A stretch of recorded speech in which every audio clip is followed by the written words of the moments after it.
কিন্তু দেখা যায় সবচাইতে বড় দুঃখ লাগে, কতকগুলো হুজুর আছে, কতকগুলো মাওলানা আছে, এদের মুখ থেকে ইসলামী আন্দোলনের কথা বের হয় না, এদের মুখ থেকে কোরআনের হক ওয়াজ বের হয় না। এই সমস্ত কুখ্যাত আলিম নামের কলঙ্কর কারণে আল্লামা মতিউর রহমান নিজামী সাইদি মুজাহিদের ফাঁসি হয়েছে। এরা যদি বিরোধিতা করত, বাংলার জমিনে ইসলাম কায়েম হয়ে যেত। কতক্ষণ ঠিক না বেটি? এরা যদি কাফেরের বিরোধিতা করত, তাহলে ইসলাম কায়েম হয়ে যেত, ঠিক নয় বন্ধুরা আমার? কারণ আলিম নামের এই সমস্ত আলিমদেরকে সম্মান করবেন না। কথাগণ কি হবে? আলিম হয়ে ইমাম সেজে সমাজেতে পারো যদি সত্য কথা উচ্চ স্বরে না বলেতে। কথাগণ কি হবে? আলিম হয়ে ইমাম সেজে সমাজেতে পারো যদি সত্য কথা উচ্চ স্বরে না বলেতে। চাকরি ভয় করো যদি ছেড়ে দাও এই না গদি, চাকরি ভয় করো যদি ছেড়ে দাও এই না গদি। কি হবে ধোকা দিয়ে আল্লাহকে, কি হবে ধোকা দিয়ে আল্লাহকে। কি হবে বেঁচে থেকে, কি হবে বেঁচে থেকে অযথা বিদ্যা শিখে যদি না গড়তে পারি শোষণবিহীন সমাজটাকে। কি হবে বেঁচে থেকে, কি হবে বেঁচে থেকে, কি হবে বেঁচে থেকে, কি হবে বেঁচে থেকে। ওই বেঁচে থাকার কোনো মূল্য নাই। কথা কয় না? আমি কি কবরস্থানে ওয়াজ করতেছি না? আপনারা বেঁচে আছেন। কথা কন কি হবে? লেখালেখির কলমবাজি এই মোহরা সমাজের আসল চিত্র যদি না যায় তুলে ধরা। কথা কন কি হবে? লেখালেখির কলমবাজির এই মোহরা সমাজের আসল চিত্র যদি না যায় তুলে ধরা। যদি ওই ঘুষের বলে কলমটা উল্টা চলে, যদি ওই ঘুষের বলে কলমটা উল্টা লেখে, তবে কি যাবে রক্ষা দুর্নীতিকে, তবে কি যাবে রক্ষা দুর্নীতিকে। কি হবে বেঁচে থেকে অযথা বিদ্যা শিখে যদি না করতে পারি শোষণবিহীন সমাজটাকে।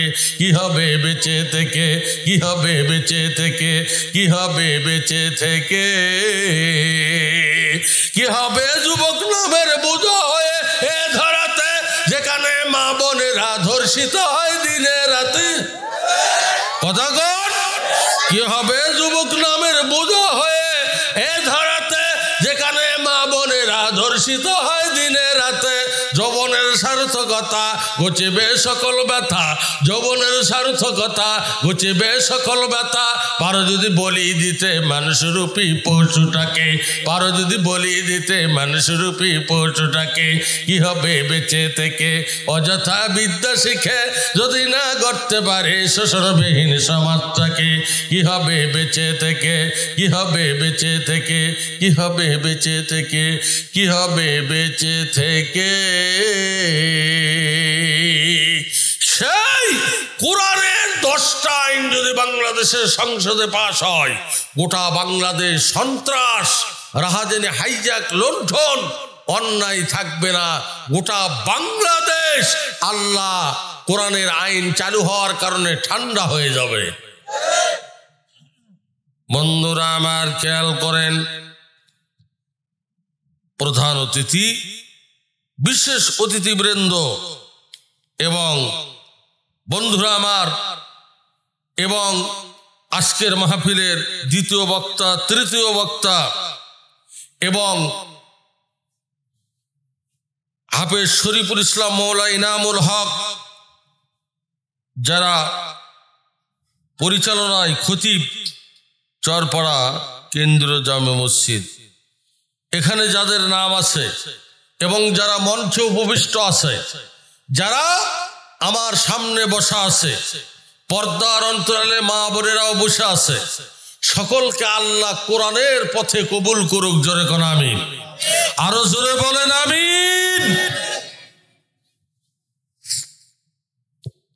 বন্ধুরা আমার, এজন্য করে বলতেছি, আল্লাহ সুবহানাহু ওয়া তাআলা আমাদেরকে কোরআনের হাদিসের দুটি কথা শোনার জন্য, এজন্য মনিবের দরবারে সকলে জবান খুলে বলছি আলহামদুলিল্লাহ। আর একটু জোরে বলুন তো আলহামদুলিল্লাহ। লক্ষ কোটি দরুদ সালাম আশরাফুল আম্বিয়া সৈয়দুল মুরসালিন রাহমাতুল লিল আলামিন, আমার আপনার নবী, যিনি নবীদের নবী, যিনি রসুলদের রসুল। তাফসীরে ইবনে কাসিরে এসেছে আল্লাহ পাক বিশ্ব নবীকে 9.5 লক্ষ টাইটেল আল্লাহ নিজে দান করেছে। তাফসীরে আল্লাহ পাক যেই বিশ্ব নবীকে যেই বিশ্ব নবীকে আল্লাহ পাক, তাফসীরে হুসাইনের ভিতর লেখা আছে আদম আর হাওয়া যখন কাদা মাটির ভিতরে মিশ্রিত ছিল, তার 1,06,70,000 বছর আগে আল্লাহ পাক বিশ্ব নবীকে তৈরি করে তার জাতীয় ফান্ডে রিজার্ভ রেখে দিয়েছিল। সুবহানাল্লাহ। কাল সকাল 9টায় বলবেন, এখন না। মানে সুবহানাল্লাহ কোন জায়গায় বলা লাগে জানেই না তো, চিৎকার দিয়ে বলেন সুবহানাল্লাহ। বন্ধুরা আমার, আমি যে আয়াতে কারিমা তেলাওয়াত করেছি পবিত্র কোরআন শরীফের সূরাতুল আল ইমরানের 104 নম্বর প্লাস 105 নম্বর আয়াত, এর থেকে কিছু কথা বলবো বলে নিয়াত করেছি।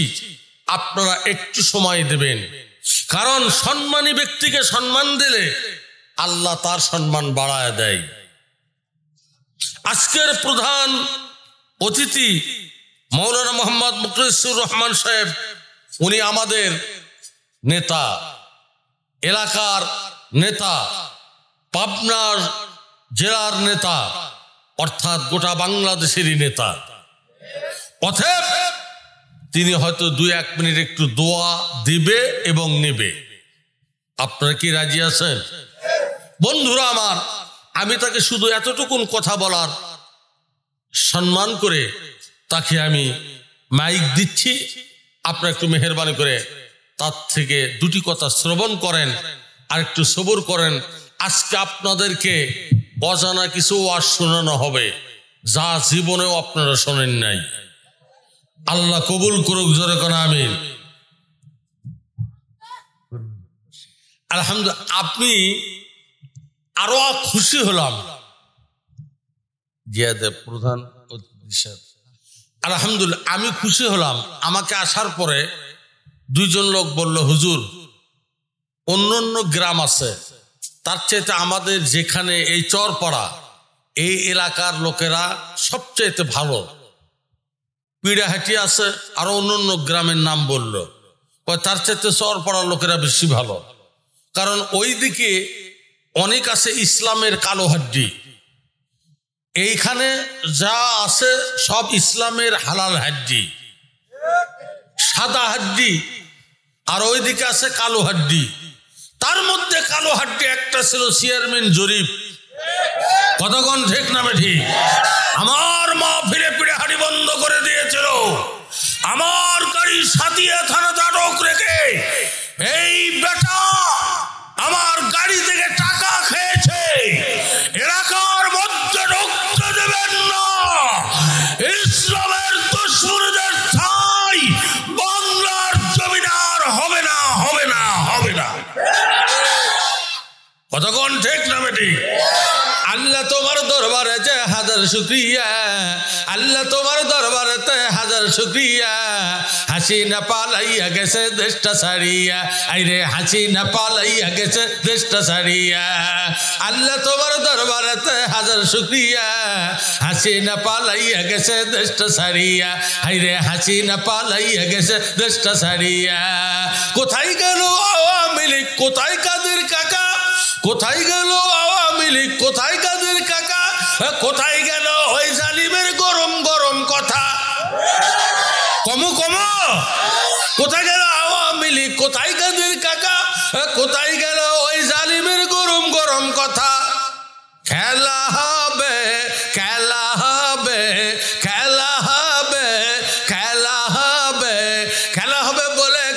গেছে এবার পালাইয়া, হাসিনা পালাইয়া গেছে দেশটা ছাড়িয়া, হাসিনা পালাইয়া গেছে দেশটা ছাড়িয়া।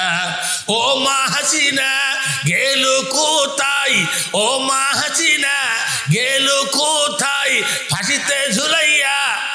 কমো কমো, জোরে বলেন কমো নাকি? বুঝতে পেরেছি আপনারা ইসলামের সৈনিক। ইসলামকে বিজিত করার, বিজয় করার জন্য প্রয়োজন হলে আবার রক্ত যদি দেওয়ার আগে সেই রক্ত দেওয়ার জন্য কারা কারা প্রস্তুত আছে? দুই হাত তুলে রাখার।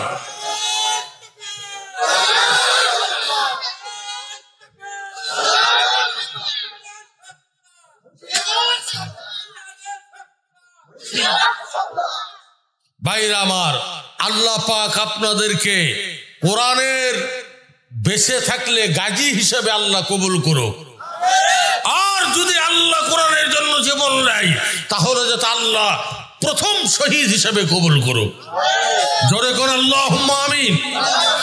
ভাইরা আমার, আমি যেহেতু কারিমা তেলাওয়াত করেছি, আল্লাহ পাক জানিয়ে দেন ওয়ালতাকুম মিনকুম উম্মাতুন ইয়াদউনা ইলাল খায়রি ওয়া ইয়ামুরুনা বিল মা'রুফি ওয়া ইয়ানহাউনা আনিল মুনকার ওয়া উলাইকা হুমুল মুফলিহুন।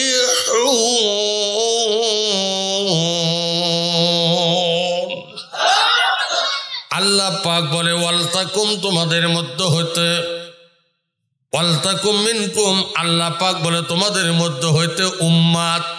উম্মাত মানে নবীর কাছে একমত, তাদেরকে বলা হয় উম্মত। জোরে কোন ঠিক না বেঠিক?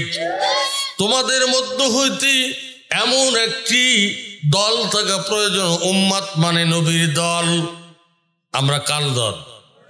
জোরে বলেন, নবীর দল না শয়তানের দল? আল্লাহর দল না শয়তানের দল? আল্লাহর পাক বলেন তোমাদের মধ্যে হতে এমন একটি দল থাকা প্রয়োজন। ইয়াদউনা, ইয়াদউনা মানে ডাকা, ইলা মানে দিকে, খয়ের মানে উত্তম। তোমাদের মধ্যে হতে এমন একটি দল থাকা প্রয়োজন যারা মানুষদেরকে ভালোর দিকে রাখবে। বন্ধুরা আমার, সৎ কাজে আসার জন্য আদেশ করবে, অসৎ পথে গেলে বাধা প্রদান করবে। এটা ইমানদারের দায়িত্ব। জোরে কোন ঠিক না ঠিক? বন্ধুরা আমার খেয়াল করেন। আর এই দাওয়াতের কাজ বিশ্বনবী করেছিল, হুজুরের সাহাবায়ে কেরাম এই দাওয়াতের কাজ করেছিল। জোরে কোন ঠিক না? বন্ধুরা আমার, সেই দাওয়াতের কাজ করতে গিয়া বিশ্বনবী কত কষ্ট করেছে। বন্ধুরে, নবীজির কত সাহাবায়ে কেরাম কষ্ট করেছে, তারপরেও এই কোরআনের দাওয়াত দেওয়া তারা বন্ধ করে নাই, কোরআনের দল তারা ত্যাগ করে নাই। বাংলাদেশে ইসলামী আন্দোলনের সৈনিকেরা হাসি মুখে ফাঁসির মঞ্চে উঠেছে, তারপরেও কাফেরের কাছে নত হয় নাই। আর ইসলাম বিরোধী দলের নেত্রী হাসিনা দেশ ছেড়ে ভাগিয়া গেছে। আর ইসলাম প্রিয় নেতারা ভাগে না, ওরা হাসি মুখে ফাঁসির মঞ্চে ওঠে, ওরা মৃত্যুর কোনোদিন ভয় করে না। বন্ধুরা আমার খেয়াল করেন। এই জন্য করে বলতেছিলাম, এই রকমের কোরআনের দাওয়াত সাহাবায়ে কেরাম দিতেন। বন্ধুরে, নবীজির একজন প্রিয় জলিলুল কদর সাহাবী ছিল, তার নাম ছিল হযরতে জিরর রাদিয়াল্লাহু তাআলা আনহু। নামটা মুখস্থ করতে পারেন, জিরর রাদিয়াল্লাহু তাআলা আনহু। নবীজি 6000 সৈনিক দিয়া জিরার রাদিয়াল্লাহু তাআলা আনহুকে ডাকতে বলে, জিরার রে, তুমি কালেমার দাওয়াত নিয়া, কোরআনের দাওয়াত নিয়া রুমের মধ্যে চলে যাও। তখন রুমের বাদশার নাম ছিল পিটার। এবার ওই যুদ্ধের ময়দানে বিশ্বনবী পাঠায়া দিলেন, রুমে পাঠায়া দিলেন, এবং 6000 শুধু সৈনিক না বন্ধুরে, বিশ্বনবী বললেন আমি 29 জন যুবতী নারী দিলাম, তোমাদেরকে পর্দার ভেতর থেকে তোমাদেরকে খাদ্য রসাদি আগায় দিবে, অস্ত্র প্রয়োজন হলে আগায় দিবে, যুদ্ধ হলে তোমাদের পেছন থেকে সহযোগিতা করবে। কিতাবের মধ্যে লেগে বন্ধুরে আমার এবার করলেন কি, উনি রুমের বাদশার বন্ধুরা আমার রাজ সিংহাসনের কাছে গিয়ে উনি দাওয়াত দিলেন, লা ইলাহা ইল্লাল্লাহু মুহাম্মাদুর রাসূলুল্লাহ সাল্লাল্লাহু আলাইহি ওয়াসাল্লাম। এবার এই দাওয়াত পাওয়ার পরে রুমের বাদশা পিটার ডাকতে বলে, জিরার তুমি কোথায় থেকে দাওয়াত দিতে এসেছো? বলে আমি মদিনা থেকে এসেছি। কে পাঠায় দিয়েছে? বলে দয়ার রাসূল বিশ্ব নবী এই কোরআনের দাওয়াত, কালেমার দাওয়াত দেওয়ার জন্য পাঠাইছে। তুমি কি জানো আমরা কালেমা পছন্দ করি না, আমরা মুসলমান হওয়া পছন্দ করি না, মুসলমানদেরকে দেখতে পারি না, তোমাদের নবীকে দেখতে পারি না, আলিমদেরকে দেখতে পারি না।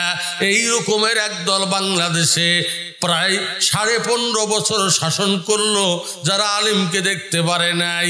বন্ধুরা আমার, যারা ইসলাম প্রিয় মানুষদেরকে নির্যাতন করেছে, আয়না ঘরের মধ্যে বন্দি করে রেখেছে, খুন করেছে, গুম করেছে, এই রকমের কাফের মার্কায়ারাও ছিল। কতক্ষণ বন্ধুরা আমার খেয়াল করেন। শুধু তাই নয়, এবার যখন ফিডার বলিল, এ জিরার তোমাদের কালেমা আমরা মানি না, ওনার সৈনিকদেরকে পিটার যখন লেলিয়ে দিল, মুসলমানদের এদেরকে হত্যা করো। কিতাবের মধ্যে লেখে বন্ধুরা আমার, জিরার রাদিয়াল্লাহু তাআলা আনহু 6000 সৈনিককে প্রশিক্ষণ দিয়ে নিয়ে এসেছিল। এরা যুদ্ধের ময়দানে ঝাঁপিয়ে পড়ল। মুসলমানের লিডারের একটা ভুলের কারণে জিরার রাদিয়াল্লাহু আনহুর 6000 সৈনিকেরা পরাজিত বরণ করল। তারা পরাজিত বরণ করিয়া রুম থেকে মদিনায় তারা ফিরিয়ে গেল। এনাদের সঙ্গে 29 জন যুবতী নারী ছিল, তার মধ্যে নেতৃত্বের দায়িত্বে ছিল, নাম ছিল তার খাওলা রাদিয়াল্লাহু তাআলা আনহা। বন্ধুরে, এই 29 জন যুবতীর মধ্যে খাওলা বড় সুন্দরী ছিল। এবার রুমের বাহিনী তাদেরকে আটক করল, বন্দি করে একটা খিমার মধ্যে, তাঁবুর মধ্যে তাকে বন্দি করে রাখা হল। শুনেছে রুমের বাদশাহ ওই 29 জন যুবতীর মধ্যে সবচেয়ে বড় সুন্দরী, তার নাম খাওলা। এখনো বিয়ে হয় নাই, তার কমলার মতন তার গাল, হরিণের মতন তার চক্ষু, মাইরে আমার শরীরের মধ্যে তার বোরখা লাগানো আছে, মাথার মধ্যে নিকাব লাগানো আছে, হাত মোজা, পা মোজা। বন্ধুরা আমার, এবার রুমের বাদশাহ পিটার বিয়ে করে নাই, যেই তাঁবুর মধ্যে বন্দি করে রেখেছিল, তাঁবুর 300 গজ দূরে গিয়ে এবার খাওলাকে লক্ষ্য করে ডাকে আর বলে, খাওলা রে, আমি শুনেছি তুমি বড় সুন্দরী। খাওলা, কিছুদিন আগে এই রুমে আমার বাবা মারা গেছে, আমি রাজ সিংহাসন হাতে পেয়েছি। খাওলা রে, যদি তুমি আমাকে স্বামিত্ব বরণ করো, তাহলে তোমাকে রুমের রানী বানাইয়া রাজ সিংহাসনে বসায় দিব। যেই মাত্র বলেছে, তখন মুসলিম নেত্রী খাওলা রাদিয়াল্লাহু তাআলা আনহা মুখ থেকে খাক করে থুতু বের করিয়া পিটারকে লক্ষ্য করে মেরে দিয়েছে। খাওলার মুখের থুতু আল্লাহর হুকুমে কুদরতে ওই কাফের বাদশাহ পিটারের মুখের মধ্যে ঢুকে গেছে। বন্ধুরা আমার, ফিটার রাগান্বিত হয়ে গেছে। এবার সৈনিকদেরকে ডাকতে বলে, রে সৈনিকেরা, মুসলমান পুরুষ সৈনিকরা পরাজয় হইয়া রোম থেকে মদিনায় চলে গেছে।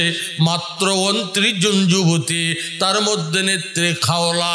আমি তাকে বিয়ের পয়গম দিয়েছি, বিয়ে না বসলে না বসবে, কিন্তু আমার মুখে কেন থুতু মারল? আমি তো এগুলো বরদাস্ত করব না। আমার ইতিহাস কলঙ্ক হয়ে গেল, আমার সম্মান ইজ্জত পাঞ্চার হয়ে গেছে। অতএব এই 29 জন মেয়েদেরকে তোমরা ধরিয়া রাজধানীতে নিয়ে আসো, এদেরকে আগে হত্যা করব, করার পরে এদের লাশ আমরা সিগাল কুকুর দিয়ে খাওয়াইব। বন্ধুরে, এইদিকে সৈনিকেরা 29 জন মুসলিম নারীদেরকে নেওয়ার জন্য যখন আসতেছে, খাওলার সঙ্গে 28 জন যুবতী ছিল আরো, তারা 2 চোখের পানি ছেড়ে দিয়ে কাঁদতেছে। খাওলা, এ কি করলি রে? আমরা কৌশলে এখান থেকে বেঁচে যেতাম, কি জন্য করি তুই থুতু মারিয়া আজকে আমাদের মরণ ডেকে নিয়ে আসলি?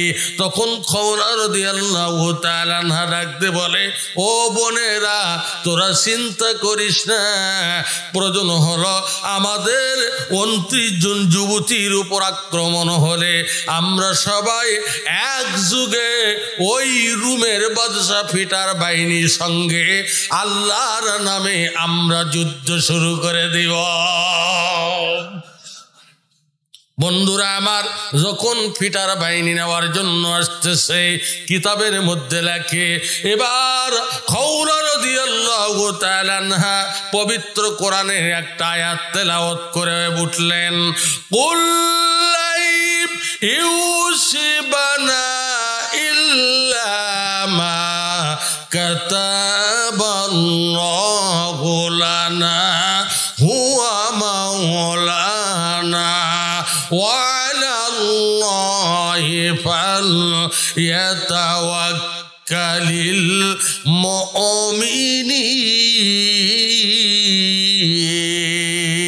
المؤمنين।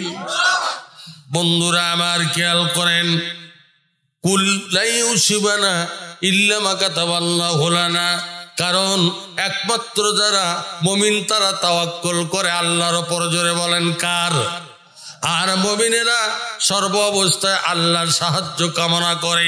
এমনি করে যখন আয়াত তেলাওয়াত করল, এই দিকে রুম বাহিনী যখন 29 জন মুসলমান নারীদেরকে নেওয়ার জন্য এসেছে, তখন খাওলার নেতৃত্বে 29 জন নারীরা বলতেছে, ও খাওলা, আমাদের পুরুষ সৈনিকগুলান পরাজিত বরণ করে মদিনায় চলে গেছে, আমাদের তো কোনো অস্ত্র নাই, আমাদের কোনো সৈনিক নাই, আমাদের কোনো বোমা নাই, আমাদের কোনো প্রশিক্ষণ নাই।